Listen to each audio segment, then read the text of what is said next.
Dear student and viewers, আজকে আমি হৃদযন্ত্রের একটি রোগ, সেই রোগটির নাম হৃদশুল, যাকে ইংলিশে বলে অ্যানজাইনা পেক্টোরিস।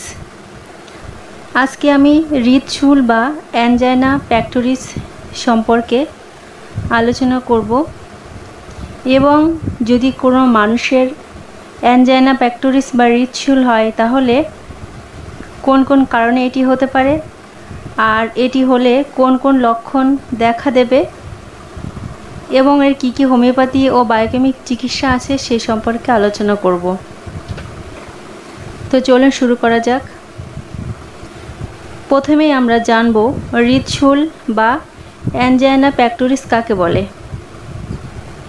এই হৃদশুলের অপর একটি নাম আছে, সেই নামটি হলো নিউরালজিয়া অফ হার্ট, অর্থাৎ যদি হঠাৎ করে হৃৎপিণ্ড স্থানে অসহ্য ব্যথা করে এবং এই ব্যথা যদি ডান দিকের স্কন্ধ পর্যন্ত বিস্তৃত হয় এবং বিস্তৃত হওয়ার পরে যদি সেটি হাত পর্যন্ত নেমে আসে, সেটি ডান হাত কিংবা বাম হাতও হতে পারে।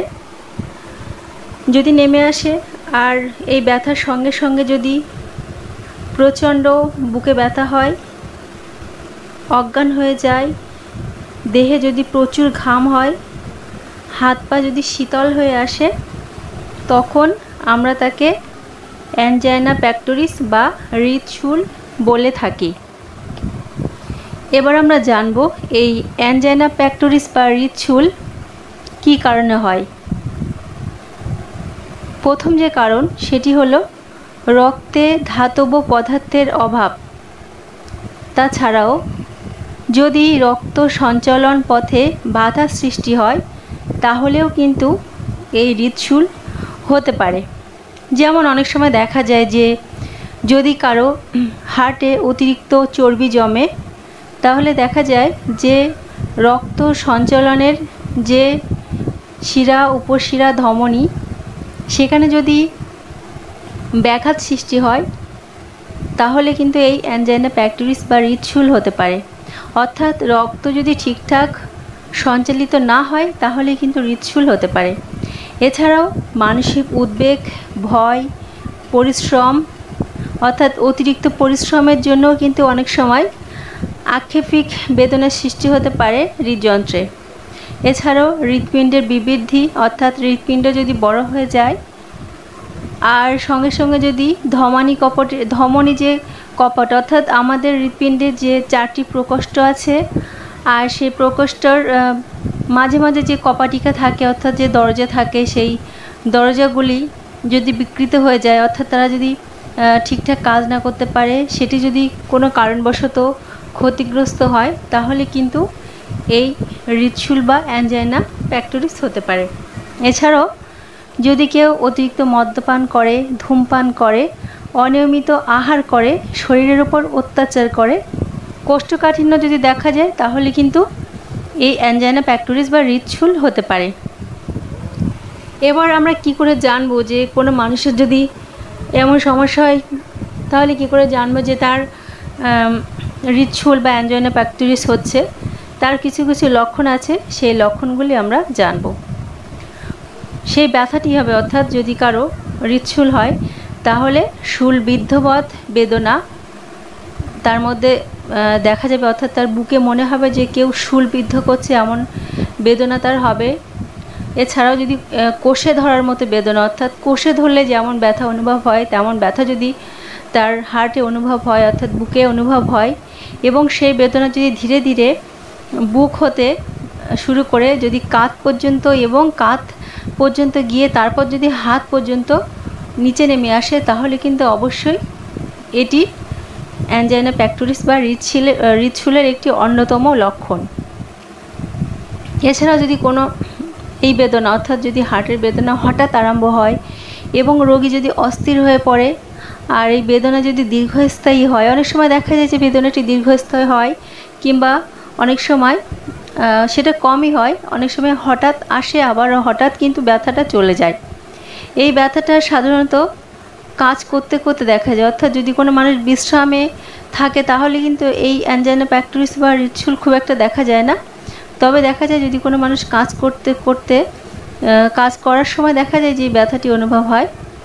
আর এই ব্যথাটা যখন শুরু হয়, যদি রোগী দাঁড়িয়ে থাকে তাহলে সে নিশ্চলভাবে দাঁড়িয়ে থাকে, অর্থাৎ সে দেখা যায় যে বসে বা সে শুয়ে পড়ে, সে নড়াচড়া করতে পারে না। বুকটা বুকটা ধরে সে বসে বা শুয়ে পরে, সে তখন কিন্তু নড়াচড়া করতে পারে না। আর এই ব্যথার সঙ্গে সঙ্গে দেখা যায় যে তার মাথা ব্যথা হয়, তার বমি ভাব হয়, সে বেদনায় ছটফট করে, ঘন ঘন শ্বাস প্রশ্বাস নেয়।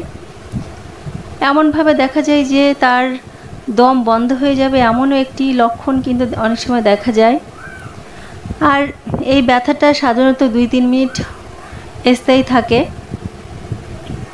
এবার আমি এর কয়েকটি হোমিওপ্যাথি বায়োকেমিক চিকিৎসার কথা বলবো, কিন্তু তার আগে আমি বলতে চাই যে এরকম যদি সিমটম লক্ষণ দেখা যায় তাহলে কিন্তু কিছু কিছু জটিল উপসর্গ দেখা যায়।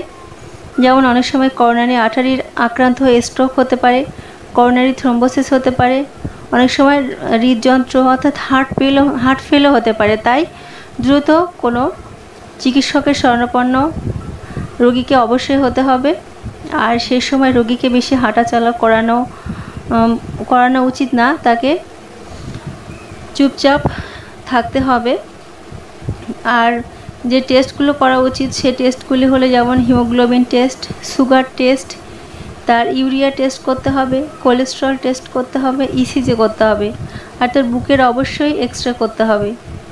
তো এই রোগ নির্ণয় এইগুলো করে তার রোগটাকে ডাক্তাররাই অর্থাৎ চিকিৎসক রোগটা নির্ণয় করবেন।